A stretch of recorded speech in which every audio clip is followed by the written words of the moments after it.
नमस्कार दोस्तों, AI one shorts में आपका स्वागत है। आज के इस वीडियो में हम जलियांवाला बाग के घटना को AI के माध्यम से जानेंगे। जब अमृतसर की हवा में जश्न नहीं बल्कि गोलियों की गूंज और चीखें थी। तो चलिए जलियांवाला बाग के उस काले अध्याय को परत दर परत खोलते हैं। यदि आप चैनल पर पहली बार आए हैं तो सब्सक्राइब कर लीजिएगा और अपने दोस्तों के साथ भी शेयर कर दीजिएगा। ये वो तारीख है 13 अप्रैल 1919। अब सुनने में ये बस एक तारीख लगती है ना, लेकिन असल में ये भारतीय इतिहास का वो पन्ना है जिसे स्याही से नहीं बल्कि बेगुनाहों के खून से लिखा गया था। ये दिन था बैसाखी का।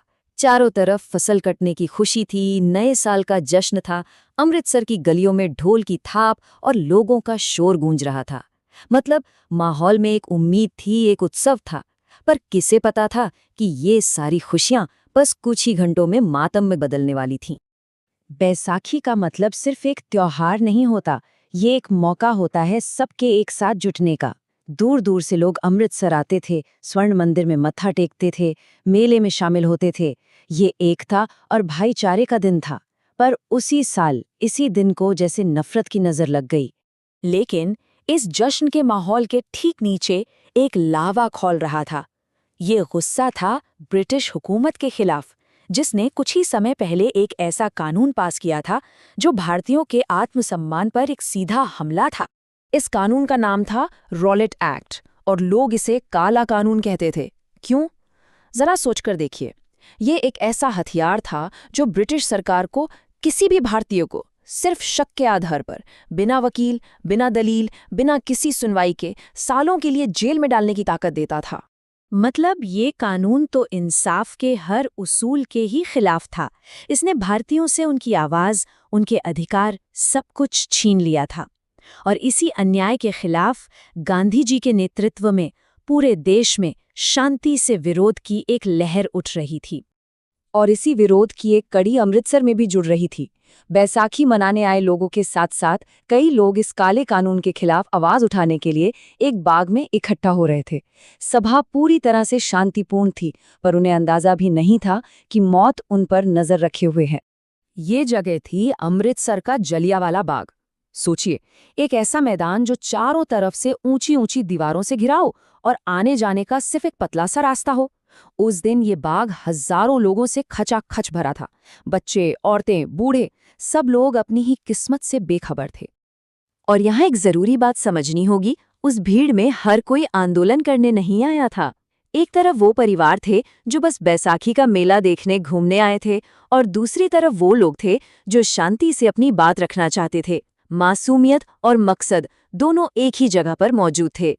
वो सब अपनी अपनी दुनिया में मगन थे।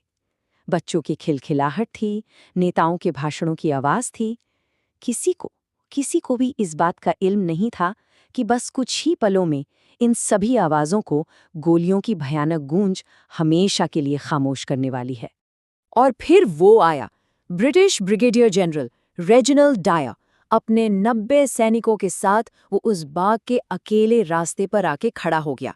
उसके इरादे बिल्कुल साफ थे, सबक सिखाना। उसने सबसे पहले बाहर निकलने का वो एकमात्र रास्ता बंद करवाया। भीड़ को भागने का कोई मौका नहीं दिया, कोई चेतावनी नहीं दी। और फिर उसने अपने सैनिकों को उन निहत्ते, बेखबर लोगों पर गोलियां बरसाने का हुक्म दे दिया। कितनी देर? सिर्फ 10 मिनट। बस 10 मिनट तक गोलियां चलीं, लेकिन वो 10 मिनट, वो 600 सेकंड उन लोगों के लिए एक पूरी उम्र की दहशत थी। हर सेकंड गोलियां चलती रही और जानें गिरती रहीं। सैनिकों ने तब तक गोलियां चलाईं जब तक उनकी गोलियां खत्म नहीं हो गईं। ये भीड़ को तितर-बितर करने के लिए नहीं था, ये एक सोचा समझा क्रूर नरसंहार था। चारों तरफ भगदड़ और चीख पुकार मच गई। बचने का कोई रास्ता था ही नहीं। जो लोग दीवारों पे चढ़ने की कोशिश कर रहे थे, वो गोलियों का निशाना बन रहे थे। अपनी जान बचाने की आखिरी कोशिश में सैकड़ों लोग बाग के बीच में बने एक सूखे कुएं में कूद गए, एक दूसरे के ऊपर। ब्रिटिश सरकार ने मरने वालों का आंकड़ा बताया 379, पर सच तो ये है कि 1000 से ज्यादा लोग मारे गए थे और अनगिनत घायल हुए थे। जब गोलियां रुकीं तो बाग में सिर्फ खामोशी थी, लाशें थीं और घायलों की दर्द भरी कराहें थीं। जब इस हैवानियत की खबर पूरी देश में फैली तो हर भारतीय का खून खौल उठा। सच कहूं तो ये वो चिंगारी थी जिसने पूरे देश में आज़ादी की ज्वाला को एक धधकती हुई आग में बदल दिया। इस एक दिन के बाद भारत का स्वतंत्रता आंदोलन हमेशा के लिए बदल गया। अब बात सिर्फ कुछ अधिकारों की या सुधारों की नहीं रह गई थी। अब मांग सिर्फ एक थी, पूर्ण स्वराज, अंग्रेजों से पूरी तरह आज़ादी। और इसी नरसंहार के जवाब में महात्मा गांधी ने देश को एक नया रास्ता दिखाया, असहयोग आंदोलन। मतलब अब हम किसी भी तरह से इस जालिम हुकूमत का साथ नहीं देंगे। और ये भारत के इतिहास के सबसे बड़े जन आंदोलनों में से एक बना। जलियांवाला बाग में गिरे खून के हर एक कतरे ने भारत की आज़ादी की नींव को सींचा।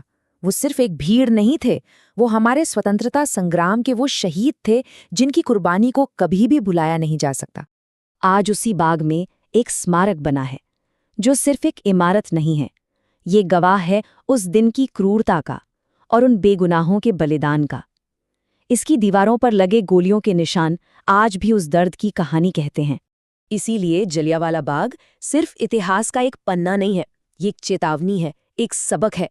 ये हमें हर पल याद दिलाता है कि जिस आज़ादी में हम आज सांस ले रहे हैं ना, उसकी कीमत अनगिनत कुर्बानियों से चुकाई गई है। उन शहीदों की कुर्बानी कभी नहीं भुलाई जा सकती और उनकी याद हमें हमेशा ये सवाल पूछने पर मजबूर करती रहेगी कि क्या हम उस आज़ादी की वाकई कद्र करते हैं जिसके लिए उन्होंने अपनी जान दे दी। तो ये थी दोस्तों जलियांवाला बाग की कहानी। दोस्तों, वीडियो को एक लाइक एवं चैनल को सब्सक्राइब जरूर करें। ये वीडियो आपको कैसी लगी तथा नेक्स्ट वीडियो कौन सी टॉपिक पर चाहिए ये जरूर कमेंट करें। जय हिंद।